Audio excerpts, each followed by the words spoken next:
Hello friends, स्वागत है आपका आपके अपने लीगल चैनल में। मैं हूं एडवोकेट सनी शर्मा और दोस्तों आज मैं हस्बैंड के माइंड में उठने वाले एक इंपॉर्टेंट प्रश्न का आंसर देने वाला हूं, डाइवोर्स और काउंटर केस।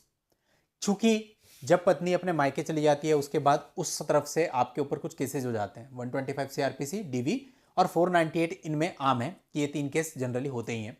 अब इन 3 केस को करने के बाद हस्बैंड के ऊपर प्रेशर होता है और इन 3 केस के निपटारे में इनिशियल जो आपको बेल वगैरह लेनी पड़ती है या एंटिसिपेटरी बिल में आप जाते हो, क्वेश्चनिंग में जाते हो या और भी बहुत सारी जो प्रक्रियाएं होती हैं, उन सारी प्रक्रियाओं में शुरू का 1 साल तो आपका ऐसे ही निकल जाता है।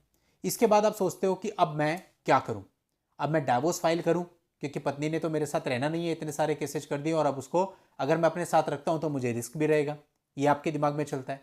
ऐसा होने पर आपको अपनी तरफ से डाइवोर्स का केस फाइल करना चाहिए या फिर आपको अपनी तरफ से काउंटर केस फाइल करने चाहिए।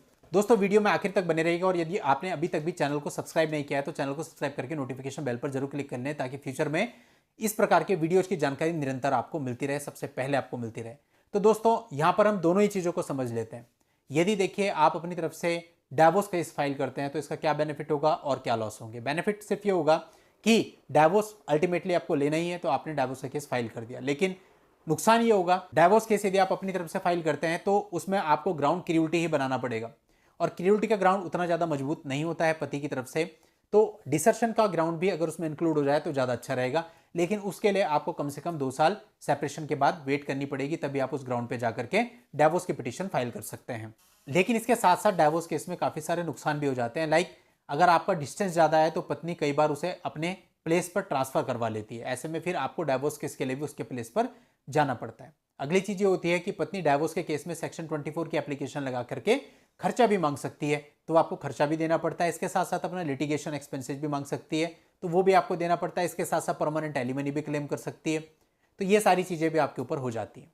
तो डाइवोर्स डालने का फायदा सिर्फ यही है कि आप एक प्रोसीडिंग में चले गए, लेकिन आप अगर ये सोचते हैं कि डाइवोर्स की प्रोसीडिंग एकदम से खत्म हो जाएगी तो एकदम से तो नहीं होती, टाइम लगता है काफी।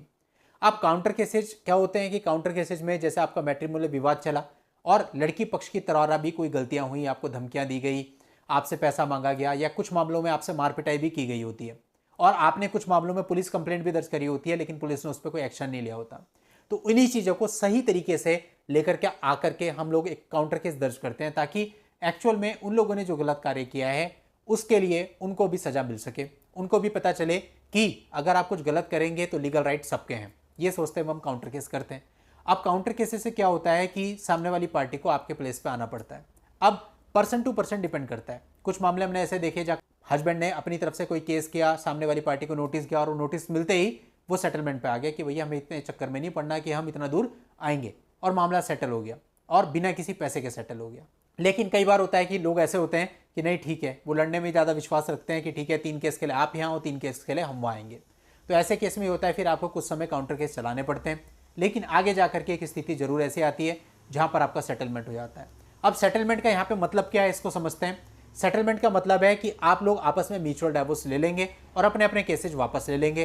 पैसे की कोई बात नहीं होगी या फिर रीजनेबल कोई पैसा सेट होगा, लेकिन आपकी बात को भी सुना जाएगा।